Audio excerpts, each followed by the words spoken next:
ಸಿನಿಮೆಯ ರೀತಿಯಲ್ಲಿ ಕಳ್ಳನನ್ನ ಚೇಸ್ ಮಾಡಿ ಗ್ರಾಮಸ್ಥರು ಹಿಡಿದಂತಹ ಘಟನೆ ಕೊಪ್ಪಳದಲ್ಲಿ ನಡೆದಿದೆ. ರೈತರ ಜಮೀನಲ್ಲಿ ಕೇಬಲ್ ಕಳ್ಳತನಕ್ಕೆ ಅಂತ ಹೇಳಿ ಓಕೆ, ಆ ಸ್ಟೋರಿ ನೋಡೋದಕ್ಕೂ ಮುಂಚೆ ಮತ್ತೊಂದು ಸ್ಟೋರಿ ಇದೆ, ನೋಡ್ತಾ ಹೋಗೋಣ.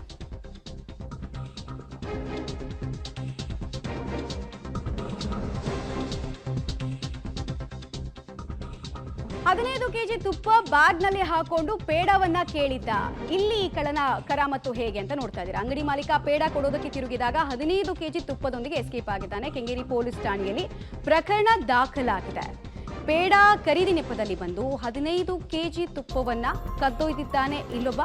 ಕೆಂಗೇರಿಯ ಕೊಮ್ಮಘಟ್ಟ ನಂದಿನಿ ಪಾರ್ಲರ್ನಲ್ಲಿ ಕಳ್ಳತನ ಆಗಿದೆ. ಪೇಡ ಖರೀದಿಯ ನೆಪದಲ್ಲಿ ಬಂದ 15 ಕೆಜಿ ತುಪ್ಪವನ್ನ ನೋಡ್ತಾ ಇದ್ದ ಹಾಗೆ ಕದ್ದು ಎಸ್ಕೇಪ್ ಆಗಿದ್ದಾನೆ.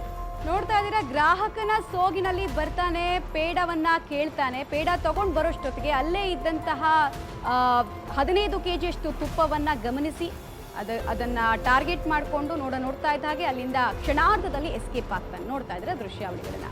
ಒಂದೊಳ್ಳೆ ಬಿಸ್ನೆಸ್ ಬಂತು ಅಂತ ಅಂದ್ಕೊಂಡ್ರು ಮಾಲೀಕರು, ಅಲ್ಲಿ ವ್ಯಾಪಾರ ಮಾಡ್ತಾ ಇದ್ದವರು. ಆದರೆ ನೋಡ್ತಾ ಇದ್ದ ಹಾಗೆ ಆತನ ಇಂಟೆನ್ಷನ್ ಗೊತ್ತಾಗೋಷ್ಟೊತ್ತಿಗೆ, ರಿಯಲೈಸ್ ಆಗೋಷ್ಟೊತ್ತಿಗೆ ಆತ ಅಲ್ಲಿಂದ 15 ಕೆಜಿ ತುಪ್ಪದ ಜೊತೆಗೆ ಎಸ್ಕೇಪ್ ಆಗಿದ್ದಾನೆ.